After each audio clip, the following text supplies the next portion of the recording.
Yeah, welcome guys. Good evening slash good night. It's Danny Glover, Fight Fan TV Live.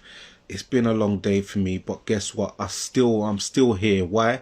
Because persistence beats resistance. Fighting the tiredness, but we're gonna get into it.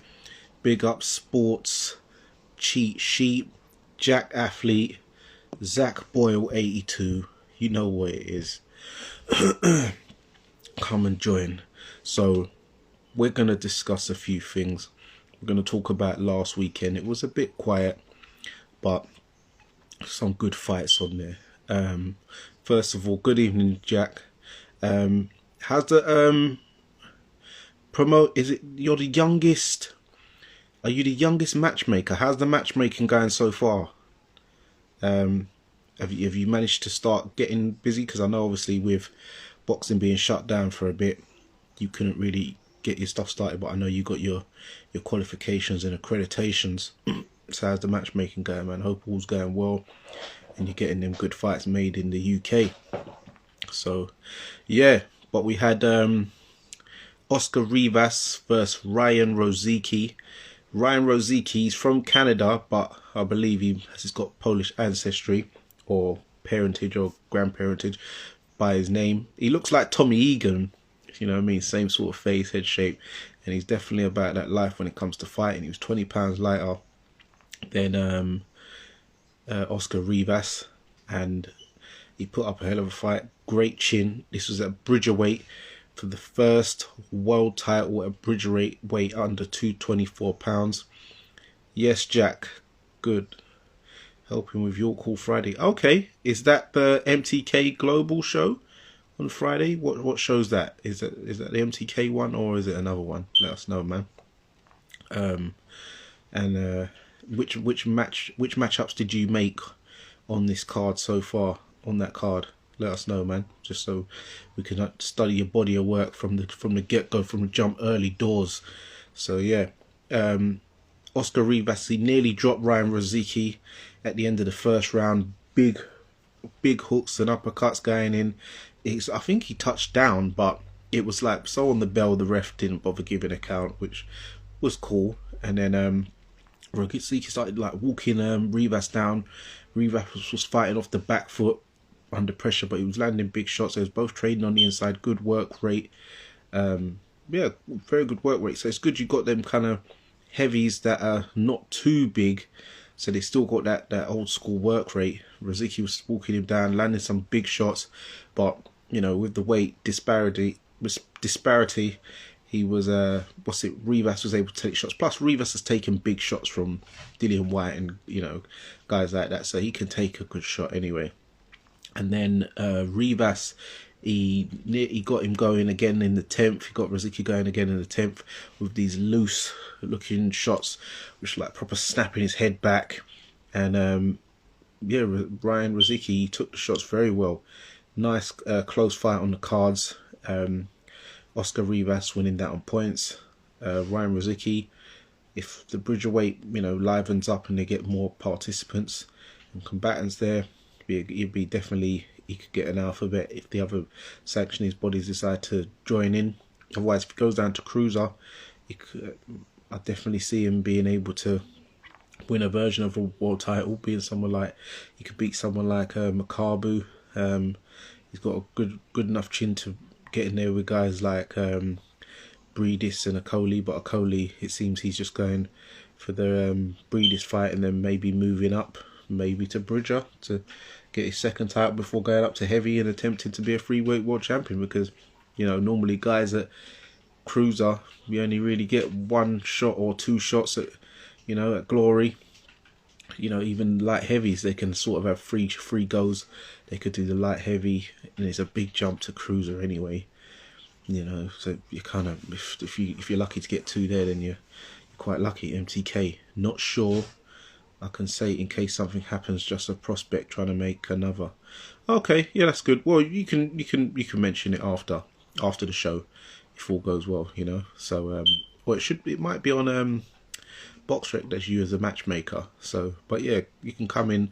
We'll get an interview with you maybe in a week or so, and you can you know, give us the breakdown. So thank you for that, Jack, man. Hope you're enjoying the show.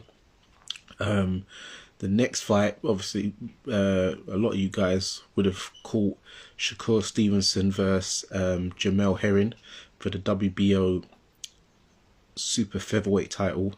Shakur Stevenson moving up from feather, being the former WBO champion there. Jamel Herring last time out was in Dubai, knocked out Carl Frampton, dropped Carl Frampton about 3 times, but knocked him out. So yeah, great showing by Jamel on the MTK Global show. So Jack, you'd remember that. So yeah, just to give a few little pointers and stuff. Shakur Stevenson and Jamel Herring, both southpaws. Normally they say, oh, if you got 2 southpaws, it's going to be a dull fight. They're going to cancel each other out because they're all just counter punches and negative. But no, they was both kind of fighting in the pocket for for a lot of the fight actually. Shakur Stevenson was coming forward, being aggressive.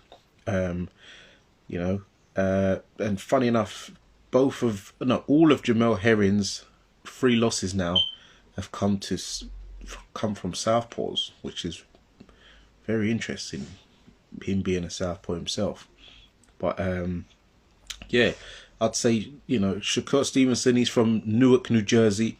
For those of you who don't know about Newark, New Jersey, that is the home of the FOI, the Fruit of Islam. If you remember that temple, you know, Malcolm X and all that. So yeah, it's deep. But yeah, Newark, New Jersey, East Coast, right by New York. So Shakur Stevenson, his style reminds me of a cross between a young pretty boy Floyd and a young hungry Adrian Broner. Big up Ibramoma.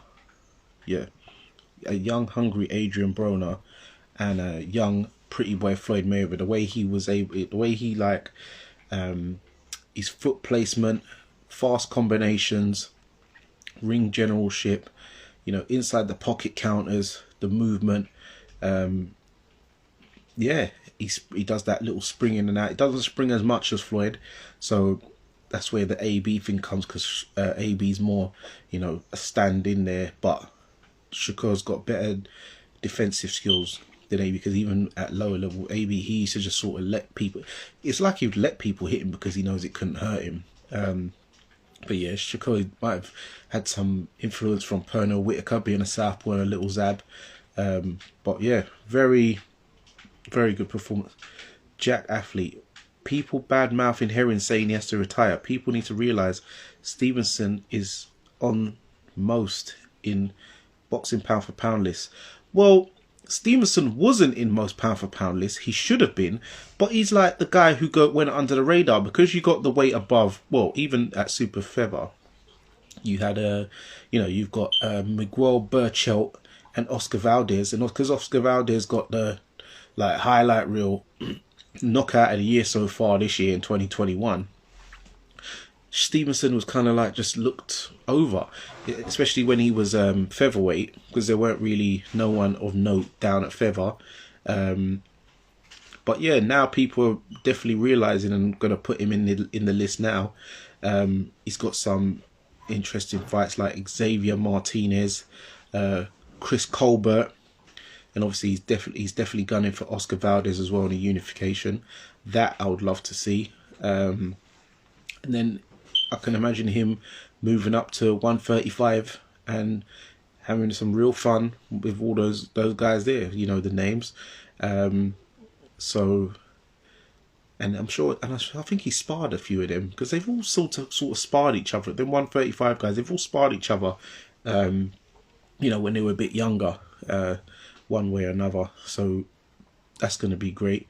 So yeah, with Shakur Stevenson, the breakdown of the fight. He hurt Jamel Herring in the 5th round because he was letting off, you know, a lot of good fast combinations throughout the rounds anyway. But he managed to hurt Herring for the first time in the 5th round.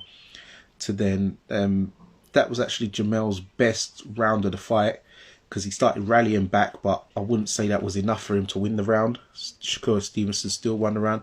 Big up Team Solid, all day, every day. Life is beautiful.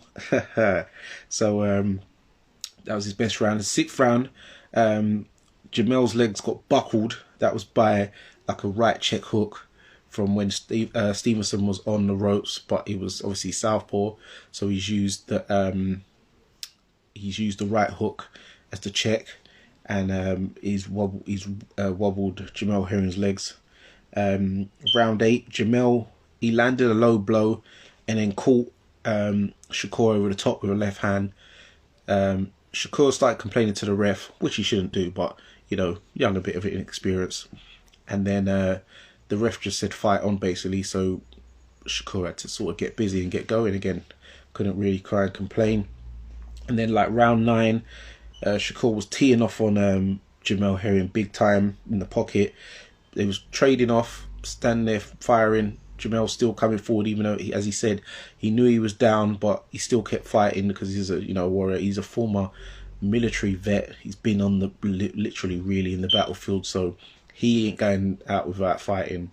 And yeah, then he was just beating on him. Shakur was outgunning him, too fast with the combinations, the movement. Jamel slowing up, getting bruised and swollen and stuff like that. Big up Thaddeus Brown in the house. And then round 10, Shakur started lighting him up, letting off the shots again. Opened up a cut on him. The refs called a halt to the action, taken Jamel over to the corner to see the doctor. Doctor said, yeah, he can fight on. Then Shakur just put more of a beating on him, put the finishing touches together. And then the ref had seen enough, really, and then just stopped the fight. Yeah. So that was about that, really, when it comes to Shakur Stevenson. He's definitely a pound for pound star in the future. Well, he's definitely hitting the pound for pound spot. He could be the number one, managed by Andre Ward, I believe, associated with Jay Prince. He's got a bright future. He didn't really need to do the bad mouthing thing, but he apologised after. I don't know if he was trying to sell the fight, but he didn't really need to. He apologised to Jamel Herring's missus because she was giving him some evils in that changing room. He was like, yeah, I know you're mad at me. And he knew he messed up. So that young buck aggressive energy was too much. Yes, Team Solid Training. Yeah, too much young, hungry aggression, speed, ferociousness, and too much skill. The skills paid the bills for sure. Jut Navid 412, shout out. And what else can we talk about? I'm sure a lot of you would have seen the Lyndon Arthur and Anthony Yarde press conference with Pat Barrett and Tunde Ajayi. A lot of people are saying they feel that Tunde didn't carry himself well. Some people saying that Pat Barrett let himself down. But I think a lot of people try to miss out bits where they say Tunde disrespected Lyndon and Pat. No, he didn't. I'll tell you what happened. Tunde was talking. Lyndon interrupted Tunde while he was talking. Tunde said, "You finish?" Then Lyndon started going, "Oh, but I thought you were going to knock me out." Tunde's like, all right, whatever. Tunde started carrying on because that guy in the middle had asked him a question. So Tunde was talking again. Lyndon's interrupted again. Tunde's like, "You finished?" And then the guy, Lyndon's yapping, out of character. And then Tunde's like, "No, this is how it's going to go. When I talk, you listen. And when you talk, I listen." But Pat's only heard that first sentence of "when I talk, you listen." So he's thinking that Tunde's boying him. Well, boying his nephew, innit? So Pat's getting a bit heated, talking about, "I'm going to punch you in your face." Tunde's like, "You ain't punching no one in the face." Ha ha. You ain't punching no one in the face. Because a lot of people think because Tunde wears a suit and stuff like that, and he's, a bit of a jester on the camera, that a lot of people don't know Tunde's background. Like he actually is from the roads. So when he's talking about, "I'm this close from going back to the roads," he's not just saying this. That people know, from Peckham, Southwark Borough, Lucia, but they know Tunde from back in the day. You know what I mean? When he was in the Lynn, you'll see the famous pic with Tunde, with Sparks and Spud and them, man. So, you know what I mean? He's accredited, just like Pat. So, you know, no one's taking nothing away from nobody. But let's not get it twisted. So when Tunde's like, I'm this close from going back to the rock, because he's like, this interview ain't ending until I finish saying what I'm saying. Thaddeus Brown, nothing to do with wearing a suit. No, but a lot of people think because Tunde's wearing a suit and he does his little jokes that he's not about it. Yes, Mr. 110224. Creaser, big up on your birthday the other day.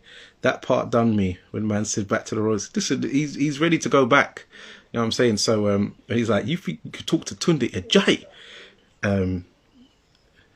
Just Navid. I'll take some lives in a bit. So he's like, or maybe you want to defend Pat or something. So he's like, so then, hold on. What's it? I don't know if it's going to sit, but yeah. So, who's this? Hello, how are you? Hello. Hello, how are you, my friend? I'm okay. How are you, mate? My friend, I am Naveed from Pakistan. Is my company is boxing gloves manufacturer. Okay. Yes, So, is boxing is good quality is leather. yeah. All right. So what boxes you want to talk about?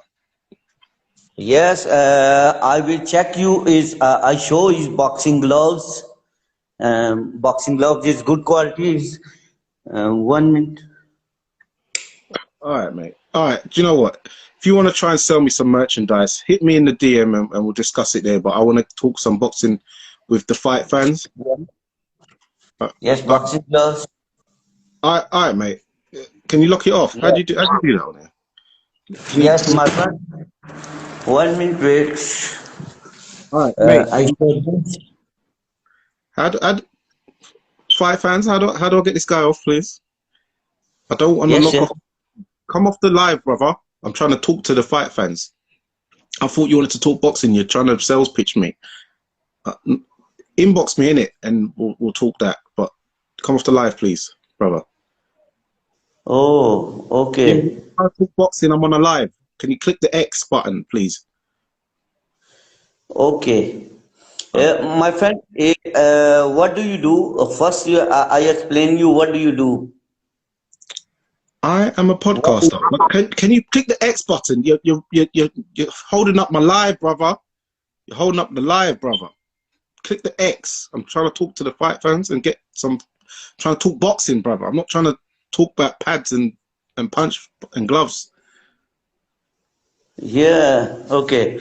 Yeah. Introduction of my company is Pakistani company is City My Child Court is boxing gloves manufacturing is cloth manufacture is t-shirt, tracksuit, hoodies, shorts, MMA gloves. This manufacturer is good quality. All right. We'll talk about that another time. But can you come off it, please? I'm trying to get some guests on. Just click the X button, brother. Take care, yeah? Can you click? Okay. All right, bye. Okay. Bye. Yes. Yeah, click the X. Click the X on your screen, please, so you can come off. So you can exit. Thank you. No, click the X, not reverse cam. Oh my goodness. You can't make this.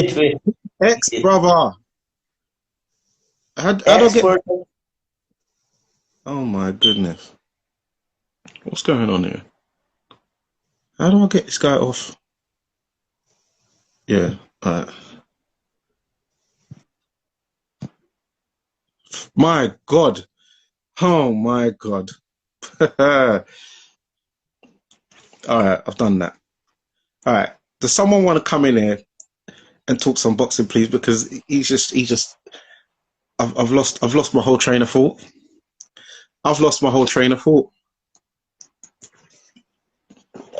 Shout out, man, India.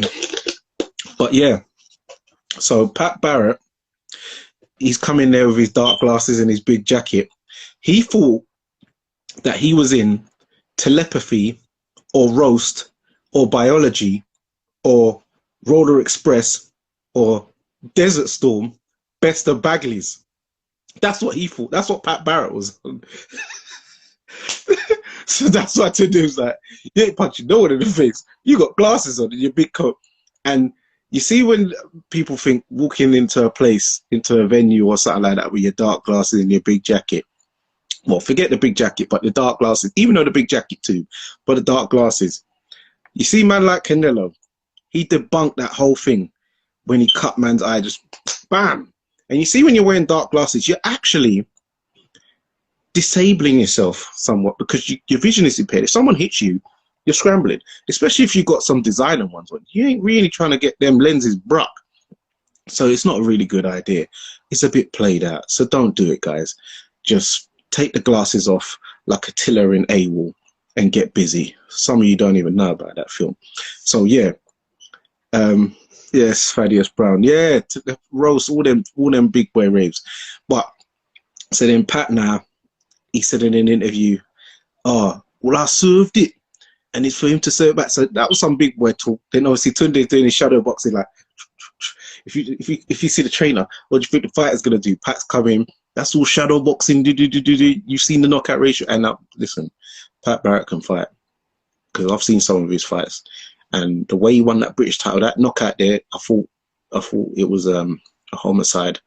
And when he knocked out the guy for the European title as well, I thought that was another one. I thought that was a DOA. Yeah, that was a mad. Yeah, Pat, serious fighter.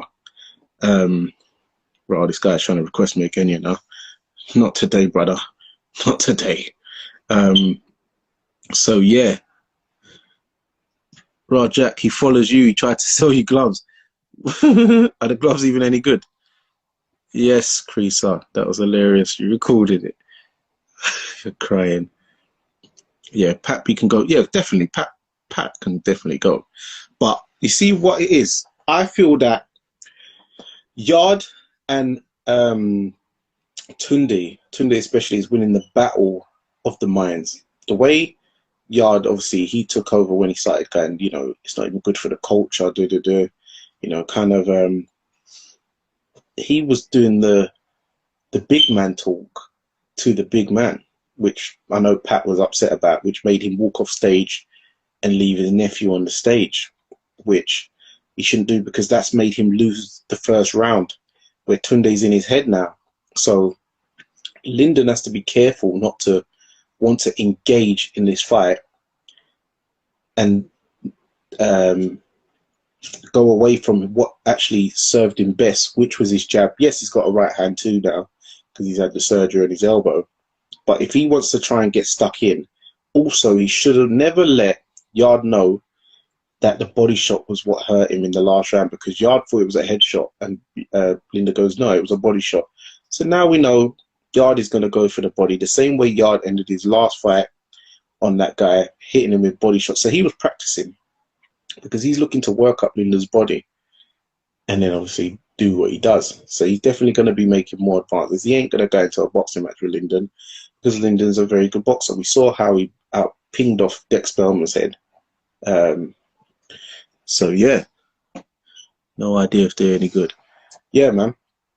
So I think it's going to be a very good fight, but I can see Yarde getting to him and getting a stoppage, because I think Lyndon's going to engage and he's going to get caught up in it, because now Pat wants to really, you know, he wants they're going to try and look for a stoppage themselves or a knockout or something. They're not really going to try and box like they did the first time. That's what I believe. So yeah, I'm going with a Yarde win on the rematch. But I might try and get down there at the Copper Box.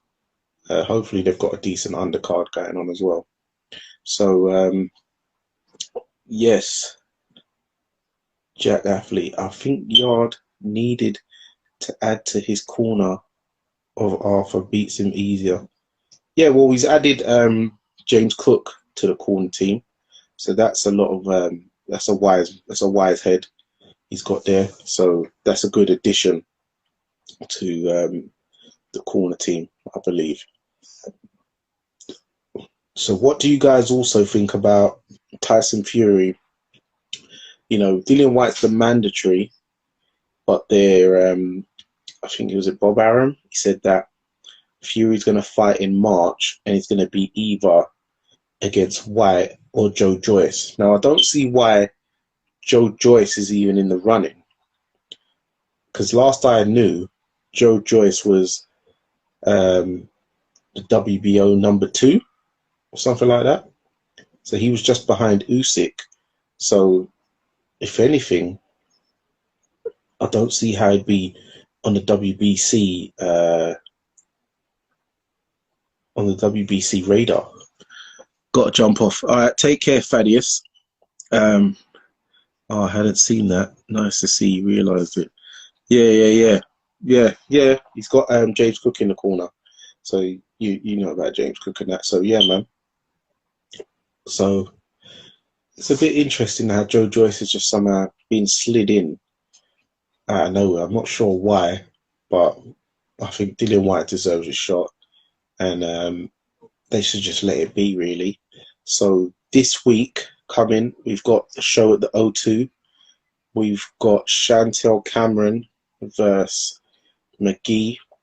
We've got Craig Richards versus Mataja. We've got a great fight also with Yusuf Kumari versus oh my god, I forgot the guy's name, but the guy is a very serious fighter. He's the guy who beat Ofer Jones III in America on the DAZN card. So that's a very big step up for Yusuf Kumari.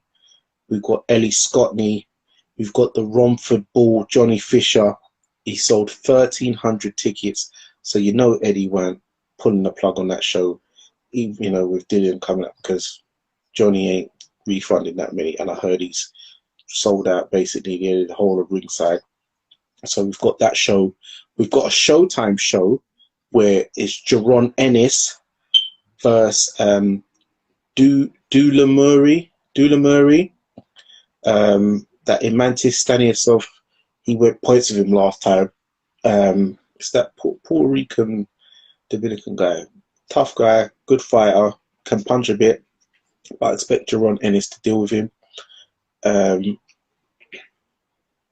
Jack, will Craig be defending his British title? No.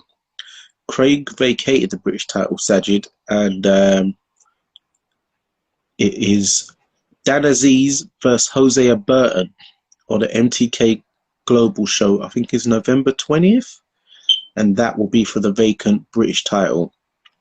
Dan Aziz versus Hosea Burton for the vacant British title.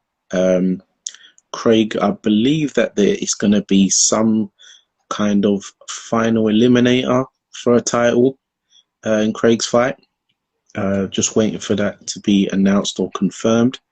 But sources say that it's going to be a final eliminator for a title on Saturday. So, yeah, looking forward to that. Are you going to be at the O2? Jack Athlete. He was WBC number 6. No idea why you would jump. Yeah, if you're number 6, where'd you get that? Like, how do you get even put in the running if you're number 6? MTK Friday night, IFL, I believe. Yep, IFL, MTK. Are they on any other channel? No, probably not Sky Sports, because that box of people are on there. But yeah, be sure to tune into.